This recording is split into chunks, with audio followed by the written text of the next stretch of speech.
Goeienaand mense, Siap hier, ek wil 'n bietjie weer praat oor die Wederkoms van Yahushua.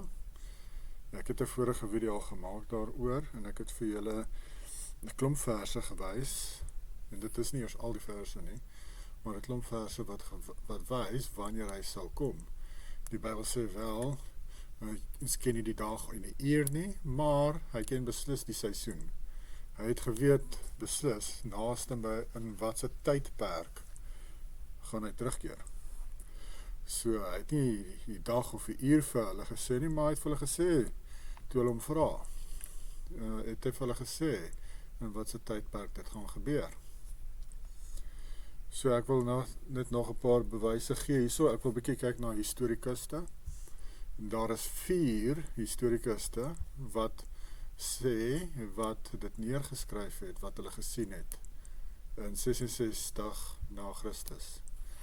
En julle sal sien dat hulle stem saam met wat die Bybel sê en hulle stem saam met wat Yahushua gesê het, en hierdie mense wat dit skryf was nie Christene nie. So ons gaan na 'n paar van hulle kyk. Ek dink hulle almal was Grieke. Behalwe natuurlik Josephus, hy was, ek dink 'n Jood of van Juda, maar hy het oorgegaan na die Rome se kant toe en hy was 'n baie bekende historikus. Maar ons gaan na almal kyk vanaand. Ek gaan net hierdie artikel lees vir julle. En ja, luister maar, dit gaan alles Engels wees natuurlik. Julle kan net gaan kyk, hierdie is revolution.org. En die artikel se naam is Jesus, the Son of Man, was literally seen in the clouds in AD 66. Okay. Hier gee hulle 'n paar verse soos Markus 14 wat ek al gegee het van die hoëpriester wat ons Yahushua sal sien terugkeer. Die hoëpriester van sy dag. En dan hier is 'n paar ander verse, maar ek het dit gegee in die vorige video. En dan Johannes 21 vers 22 tot 23 sê dat Johannes een van sy disippels sal nog lewe as hy terugkeer. En dan in Matteus 16, Matteus 24, Markus 8 sê hy dat dit gaan gebeur in sy disippels se generasie. En dan, soos ek gesê het ook in die ander video, Openbaring 1:7 sê dat die soldate wat hom aan die kruis vasgeslaan het, of die paal vasgeslaan het, en hulle sal hom sien terugkeer op die wolke. So hy het baie duidelik gesê wanneer dit gaan gebeur, so ons gaan dit nie nou gaan verdraai en sê, maar dit het nog eers gebeur nie, en dit is nou al duisende jare later.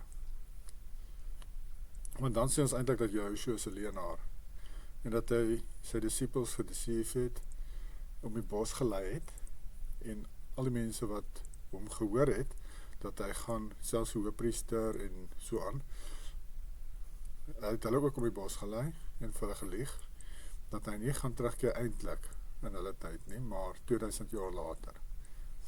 So ons kyk gou na wat sê die historikuste.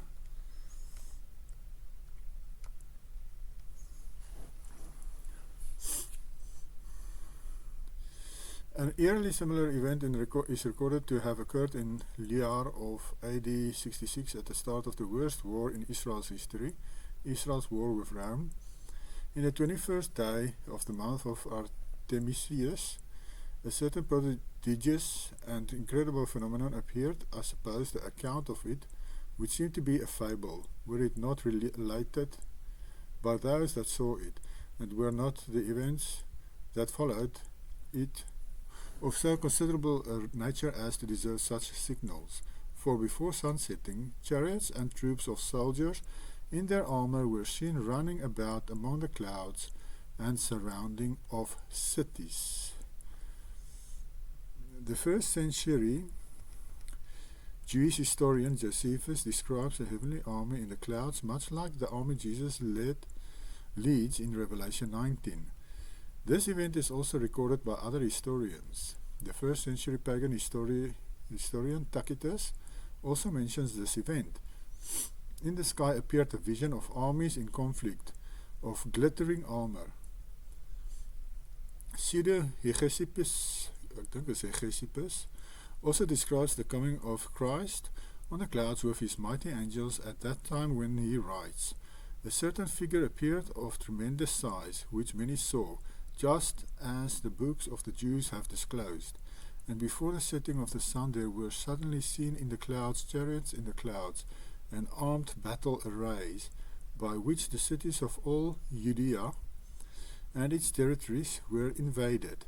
The medieval Jewish historian Sefer Josephon expounds upon this angelic army in the sky, AD 66, by saying, moreover, in those days were seen chariots of fire and horsemen, a great force flying across the sky near to the ground, coming against Jerusalem and all the land of Judah, all of them horses of fire and riders of fire. The parallels between these three accounts and Revelation 19 are striking. However, in Joseppon's account, one can see how 2 Thessalonians 1:7 was explicitly and literally fulfilled in AD 66. This will happen when the Lord Jesus is revealed from heaven in blazing fire with his powerful angels. Joseppon's description of the angelic army of fire in the sky in AD 66 fulfills descriptions of the coming of the Lord in Isaiah 66, Psalm 68, and Habakkuk 3 in a surprisingly literal way. The coming of Christ in the presence of fiery angels riding horses and chariots recorded in AD 66 and predicted in 2 Thessalonians mirrors the coming of the Lord in Isaiah 66:15 in a surprisingly literal way. For behold, the Lord will come in fire and his chariots like the whirlwind, to render his anger with fury and his rebuke with flames of fire. Descriptions of the coming of the Lord in judgment in Psalm 68:17 and Habakkuk 3 verse 1-8 are also described in a similar fashion. Interestingly, the fiery army of angelic horsemen and charioteers of AD 66 was not the first time a spectre like this was recorded in Israel.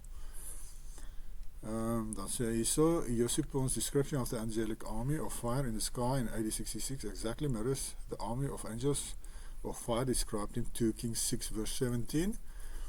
En hier sit waar Elisha gevra dat sy servants se oë oopgemaak sal word, dat hy hierdie engele weermag kan sien met hulle chariots of fire, en toe sien sy dienaar hierdie weermag wat in die geesteswêreld basically is.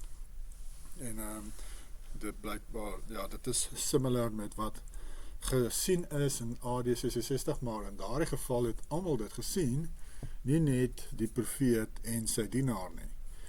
Daarso het die hele Jerusalem hierdie weermag gesien in die lig.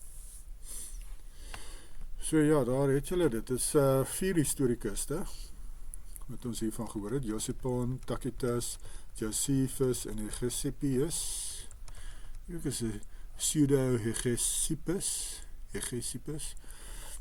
Dis die 4 persone wat het neergeskryf het, wat hulle gesien het, wat in daardie area was.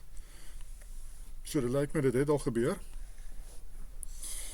Buiten dat Yahushua self gesê dat dit gaan gebeur in daardie tyd. Hy het self gesê dit gaan in daardie generasie gebeur, en 'n generasie is 70 jaar, volgens die Bybel.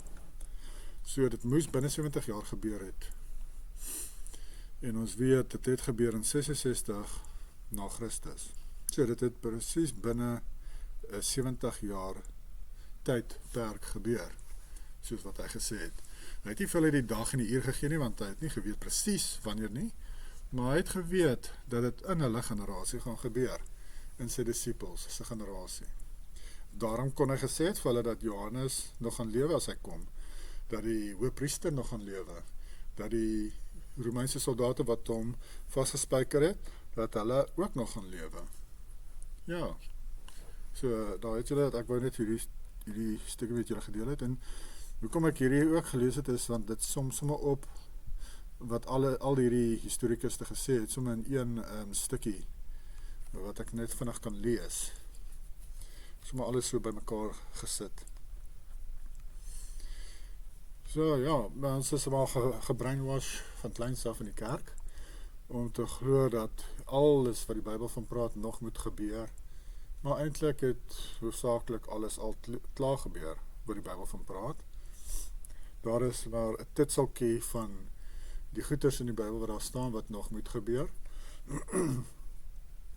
Ek sou sê, soos ons sit nou eintlik in Openbaring 20, in die deel vanaf waar die duiwel losgelaat is, want hy is klaar losgelaat na die 1000-jarige vrederyk. En dis waar ons nou is. Ons is in daardie kort seisoen van deception. Dis die tyd waarin ons nou leef. En dis wat ons om ons sien. Ons kan maar sien hoe word die mense gedeceive. Ons almal is voorgejaag van kleins af. En dis die tyd waarin ons leef. So al wat nog moet eintlik gebeur, lyk my, is dan moet dit weer bymekaar kom wees, of bymekaar bring van Israel na een plek, en waar die Lucifer deur die mense wat hom dien en nie vir Yahushua gekies het nie, oor die wêreld bymekaar bring om oorlog te maak teen die Israeliete van Yahuwah, wat bymekaar gekom het op een plek, en ek glo daardie een plek is nie Israel nie, dis nie die fake Israel daarbo nie, daardie plek gaan wees in Afrika. Dit gaan in die onderdeel van Afrika gebeur. Dis wat ek glo, dis volgens my research sover waarop ek uitgekom het, waarby ek uitgekom het, dat dit daar gaan gebeur. En dan sê die Bybel, gaan Yahuwah hulle verwoes, of hy gaan hulle vernietig, met, as hy gaan afkom en hulle vernietig, en dan wat nog gaan gebeur dan is die final judgment, en die nuwe Jerusalem kom op die aarde, word op die aarde geplaas. Dis maar wat nog moet gebeur. So, alles wat Daniel van praat, het sal vervul, en wat die ander profete van praat, meeste van dit is vervul, van hulle noem goed van hierdie finale by mekaar kom van Israel, dink ek, wat natuurlik nog moet gebeur. Maar soos ek sê maar 90% of wat van die Bybel en sy profeseë en so aan is alreeds, glo ek, is alreeds vervul.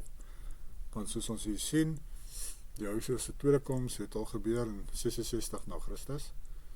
En natuurlik die 1000-jarige vrederyk was net daarna, of ek glo so 500 na Christus het dit begin. En die duiwel wat vrygelaat is, het toe al gebeur. En ons is nou in daai tydperk. En of seisoen. Ja, so daar het julle dit. Geniet julle aan verder.